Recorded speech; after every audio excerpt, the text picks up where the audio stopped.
Oke, saya lupa memberi contoh ya. Itu, jadi contoh himpunan yang tak terbatas saja dulu. Ya. Jadi N, ya, ini sebagai S-nya itu adalah tidak terbatas. Nanti kita akan membuktikan lebih eksplisit, tapi sekarang intuisi dulu ya. Jadi 1, 2, 3, 4, dan seterusnya. Oke. B.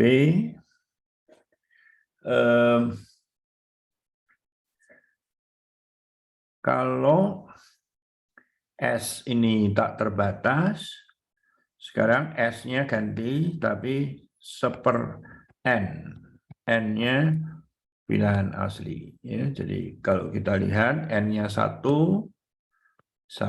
N-nya 2 dia setengah, sepertiga, dan seterusnya, tapi dia tidak akan pernah sama dengan 0 ya. Nah, S ini mempunyai batas atasnya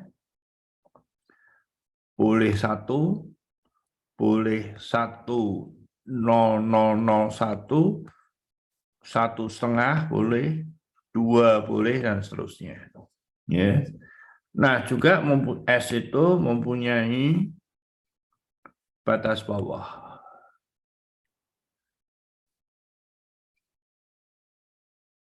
Batas bawahnya 0, min 0,00001, bilangan negatif, semuanya adalah batas bawah. Oke. Nah, mungkin yang perlu ini nomor 3. S, katakanlah X-nya di R, dan X kuadrat lebih kecil dari 2.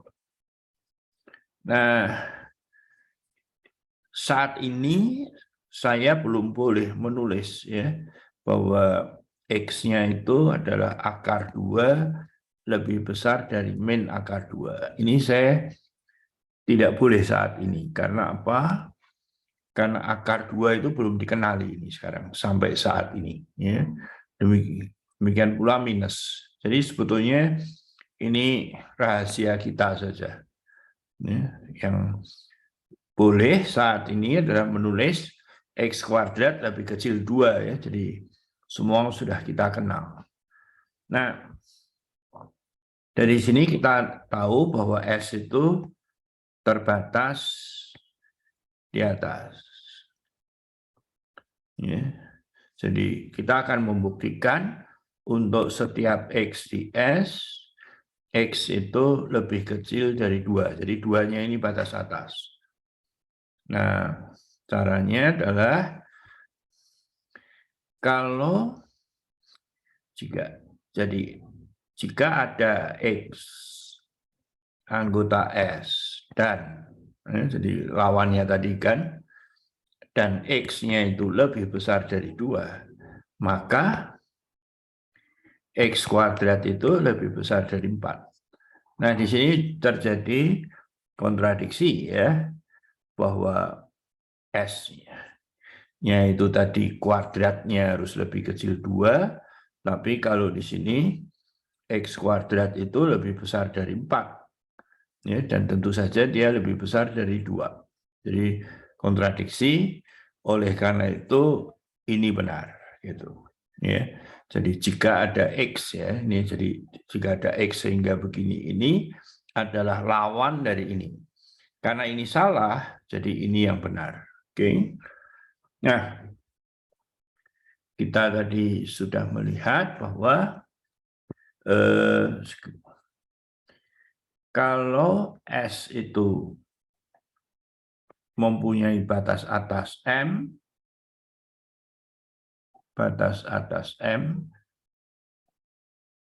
pertanyaannya M plus 1 itu batas atas bukan?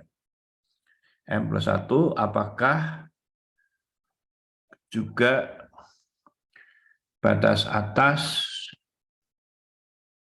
dari M, dari S. B, bagaimana dengan M-1? Apakah dia merupakan batas atas dari S juga? Jadi kalau ini R, gini, kemudian saya punya batas M, bilangan di sini bagaimana? Apakah dia juga batas atas dari M, dari S? Kalau saya turun sedikit, apakah dia juga batas atas dari M? Nah, oke, tulis di kolom komentar. Ya, oke. Nah, ini yang akan kita sebut sebagai aksioma kelengkapan. Aksioma kelengkapan. Ya, kalau S tidak kosong, tentu saja subset dari R ya.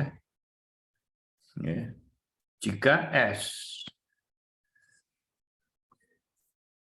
mempunyai batas atas, maka S mempunyai batas atas terkecil. Ya, batas atas terkecil.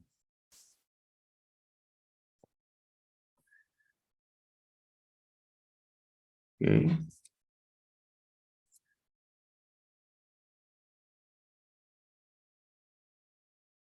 Terus dari ya hilang. Oke. Mempunyai batas atas terkecil. Ya, apa artinya terkecil itu? Ya, yaitu kalau dikurangi sedikit, dia sudah bukan batas atas. Mungkin saya eksplisitkan dulu statement ini, pernyataan ini. Jadi batas atas terkecil itu akan kita sebut batas atas terkecil dari S, itu kita sebut sebagai subprimum S. Dan biasanya disingkat gini ya, subprimum S. Jadi ini bilangan, ini adalah bilangan. Ya. Jadi kalau ini saya sebut sebagai S0 begitu, maka jadi sekali lagi S subset R, S tak kosong, subprimum S sama dengan S0 jika A S0 itu adalah batas atas. Nah, terkecilnya statement di sini. Untuk setiap epsilon positif, kalau S0 itu dikurangi epsilon, sudah bukan batas atas. Ya, yang terkecil itu.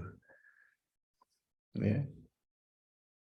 Nah, apa artinya bukan batas atas? Tadi, untuk setiap epsilon, ya, tadi kita lihat di atas, ya. Oh, di video yang lalu ya.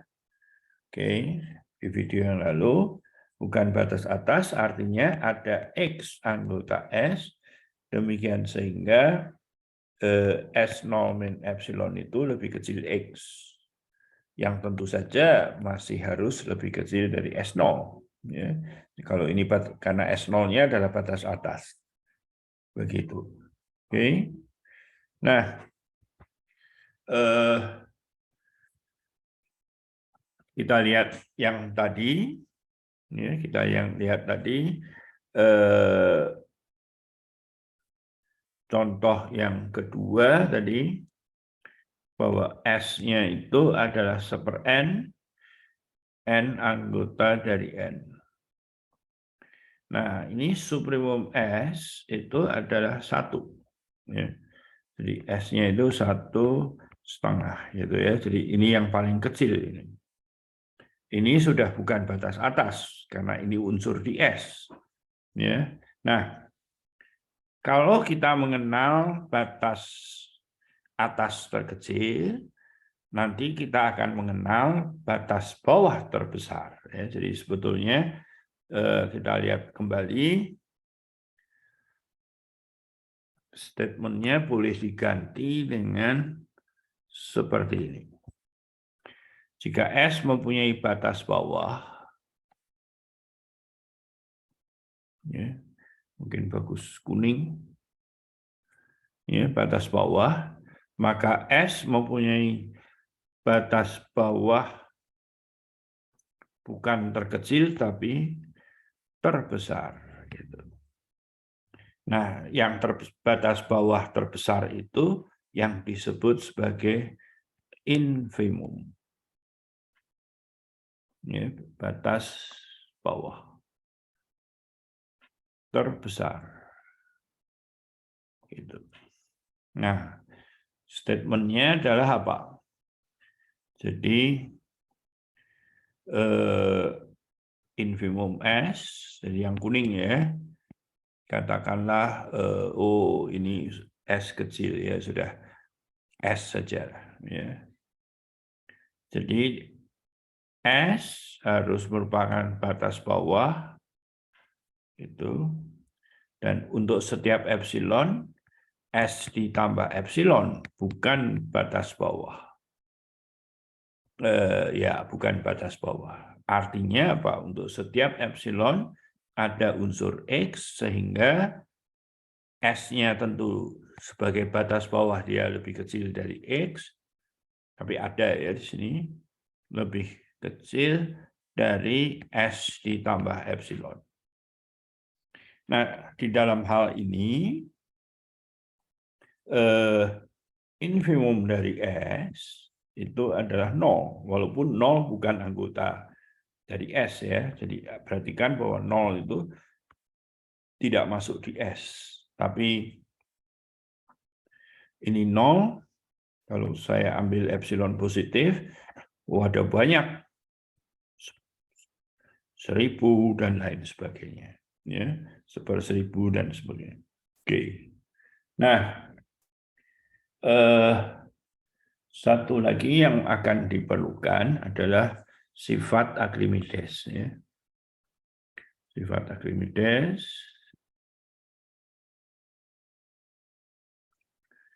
yaitu apa?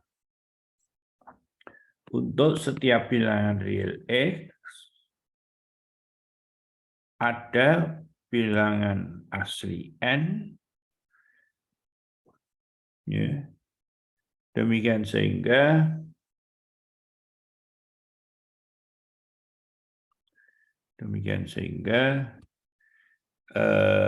N-nya itu lebih besar lagi. Nah, jadi bilangan N itu apa sih? Ya, bilangan N itu kan kita tahu satu bilangan N. Jadi ada dua sifatnya ya. Kalau N itu masuk di N, maka N+1 masuk di N juga. Jadi ini seperti induksi matematik kemarin. Jadi 1 ada di N. Karena ini, maka 1 tambah 1 yang ditulis 2 ada di N. Kalau ini 2, maka berikutnya ditambah 1 yang biasa ditulis begini itu ada di N ya. Demikian seterusnya. Nah, kita akan memperlihatkan bahwa kalau saya punya bilangan real, selalu bisa mencari bilangan asli yang lebih besar. Nah, bukti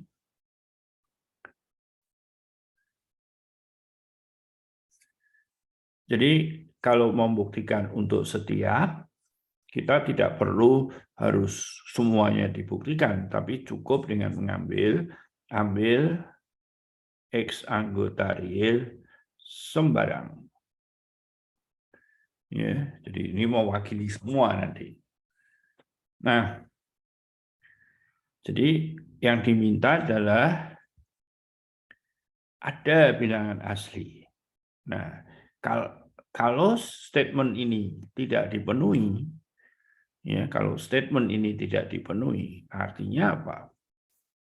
Artinya setiap bilangan asli itu ya lebih kecil dari X. Gitu. Ya. Jadi artinya N itu terbatas. Jadi statement ini, lupakan yang di atas. Statement ini mengatakan N-nya terbatas. Atas. Ya. Nah, kalau dia terbatas atas, maka supremum dari N itu ada. Ya, M ada. Oke. Nah, supremum itu apa? Supremum itu untuk setiap X anggota bilangan asli, X itu lebih kecil M kan sebagai batas atas. Dan kedua, untuk setiap epsilon, nah epsilonnya saya pilih 1 saja. Ya. Maka M min epsilon itu bukan batas atas. Kalau bukan batas atas, artinya ada N bilangan asli, bukan batas atas dari N ya. Jadi artinya ada N, demikian sehingga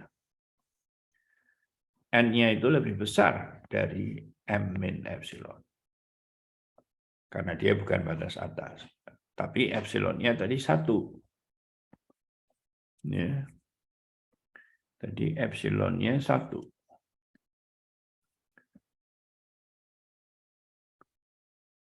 Terus, ya. 1. Jadi artinya N ditambah 1 lebih besar dari M. Kan dipindah ya. Nah ini mengatakan kontradiksi. Ya, bertentangan. Yang satu mengatakan semua bilangan asli harus lebih kecil dari M. Ini ada yang lebih besar dari M. Ya, jadi kontradiksi. Oleh karena itu, pernyataannya sekarang jadi benar. Gitu. Oke. Nah, statement tadi, jadi statement Archimedes itu adalah untuk setiap X anggota R ada bilangan asli, demikian sehingga bilangan aslinya itu lebih besar dari X. Jadi ini bacanya tadi ada ya. Dan ini setiap. Satu lagi, ini demikian sehingga. Demikian sehingga. Nah, statement ini sama saja dengan ya. Jadi untuk setiap epsilon positif, nah ini bilangan real juga ya.